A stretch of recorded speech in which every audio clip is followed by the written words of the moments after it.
वो सूत्र क्या है? तो संघ यानी शाखा। कोई भी जगह हो, छोटा हो, बड़ा हो, गांव हो, शहर हो, यदि वहां शाखा नहीं है, संघ के कितने भी बड़े से बड़े अधिकारी उस जगह पर हों, प्रांतीय अधिकारी हों, विभाग के अधिकारी हों, जिला के अधिकारी हों, लेकिन शाखा नहीं है तो वहां संघ नहीं है, ये मान लीजिए।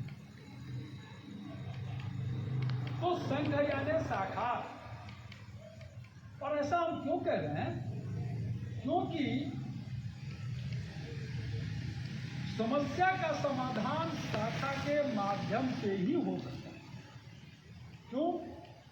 तो जब मैंने कहा कि संघ यानी शाखा, तो फिर सवाल मन में है कि शाखा का मतलब? तो शाखा का मतलब एक निश्चित स्थान पर एक निश्चित समय के लिए एकत्रित लोगों का सामूहिक कार्यक्रम, ये शाखा है।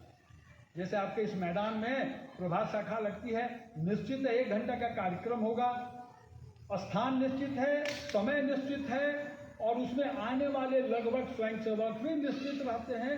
5-10 कभी कम आते हैं, कभी ज़्यादा आते हैं, और उस 1 घंटा में पूरा कार्यक्रम होता है। बैठ करके गप नहीं करते हैं।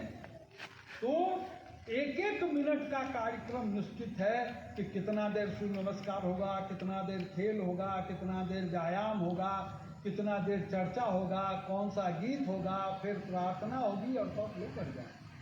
ये शाखा है।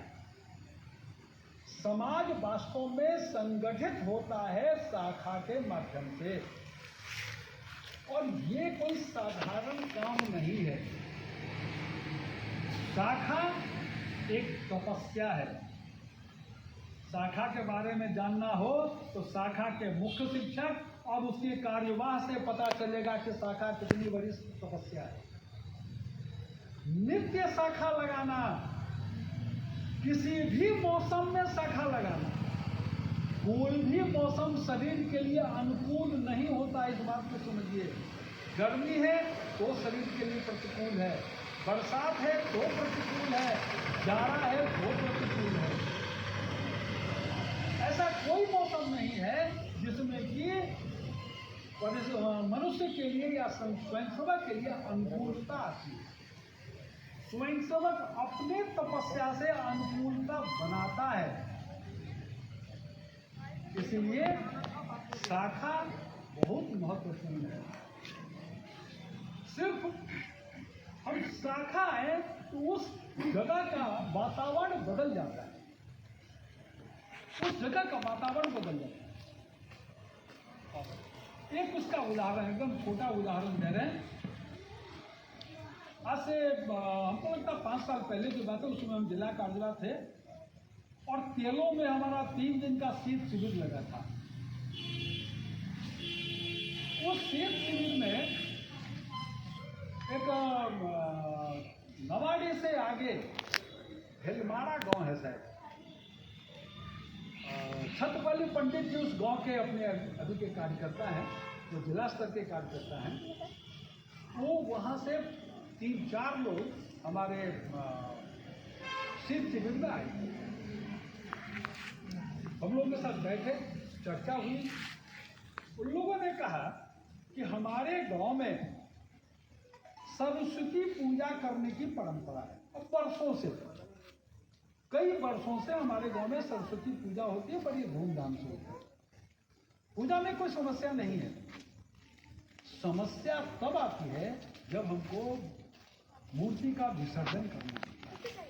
अब सब लोग जानते हैं क्या होता है विसर्जन में, और ये बड़ी गंभीर समस्या उन लोगों के लिए बन गई है।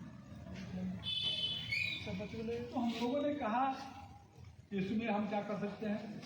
क्या हम लाठी लेकर गिरा के खड़ा हो जाएंगे आपका विसर्जन के लिए? ऐसा नहीं हो सकता। तो उन लोगों का जिज्ञासा था कि तब हमको क्या करना चाहिए। हमने कहा कि सबसे पहले गांव में शाखा शुरू कीजिए। आप विश्वास नहीं कीजिएगा, 4-5 साल में वहाँ का सारा वातावरण बदल गया है। नवाडी ऐसा खंड था जिसमें 5 मंडल है और हमने बहुत प्रयास किया, एक भी मंडल में दैनिक शाखा नहीं शुरू हो सकी थी। मैं अपनी कमजोरी बयान कर रहा हूं।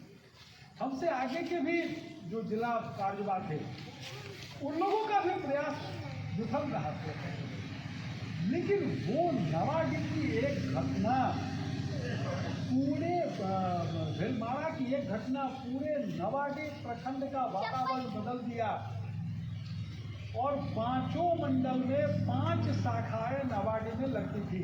आज की स्थिति हमको पता नहीं क्योंकि हम तो समझदारी से हट गए हैं, तो वास्तविक स्थिति अभी क्या है नहीं पता, लेकिन एक समय था कि 5 मंडल में 5 मंडल में शाखा थी। तो शाखा से कैसे परिवर्तन आता है ये हमने नवाडी में देखा। यदि शाखा सही है, नित्य है, ठीक से चलती है, उसका प्रभाव हर एक उत्सव में दिखाई देता है। उत्सव क्या है? संघ के विचार में उत्सव का 2 प्रमुख उद्देश्य है। पहला कि जो उत्सव का हेतु है वह समाज में जाना चाहिए। दूसरा कि हमारे जो कार्यकर्ता हैं उनका किसी भी कार्य को करने का जो एक पद्धति है, एक तरीका है, एक योजना है, वो सीखना। कैसे कोई भी उत्सव मनाएंगे, क्या क्या योजना करेंगे, पहले से सूची बना के क्या क्या सामान लगेगी, कौन कौन सा कार्य करना है, एक एक स्वयंसेवक को कार्य बांटना, सिर्फ अपने माथे पर नहीं रखना। फूल आपको लानी है, छत आपको लानी है, रुमाल आपको, चादर आपको लानी है, कुर्सी आपको लानी है, फोटो आपको लानी है, वहां पर सफाई की व्यवस्था आपको ये कार्य का विभाजन, ये अपने स्वयंसेवक को सिखाना, ये भी अपने उत्सव के योजना के अंतर्गत आता है। इसलिए हम सब लोगों से आग्रह करेंगे, जो आज इस कार्यक्रम में आए हैं वो भी, जो इस कार्यक्रम में नहीं आए हैं वो भी, यदि नित्य शाखा नहीं आ सकते तो सप्ताह में 1 दिन, यदि सप्ताह में 1 दिन भी नहीं आ सकते हैं तो महीना में 1 दिन आएंगे, लेकिन अपना संपर्क शाखा से बना के जरूर रखिए। जो शाखा आने वाले स्वयंसेवक हैं उनको भी लगे कि अशोक जी आते हैं शाखा में, और हमको भी लगे कि रोशन जी से हमारा संपर्क है, कभी गोमिया होकर गुजरेंगे तो रोशन जी से मिल सकते हैं। ये चीज हमेशा बना रहना चाहिए। तो आज के कार्यक्रम के लिए इतना ही।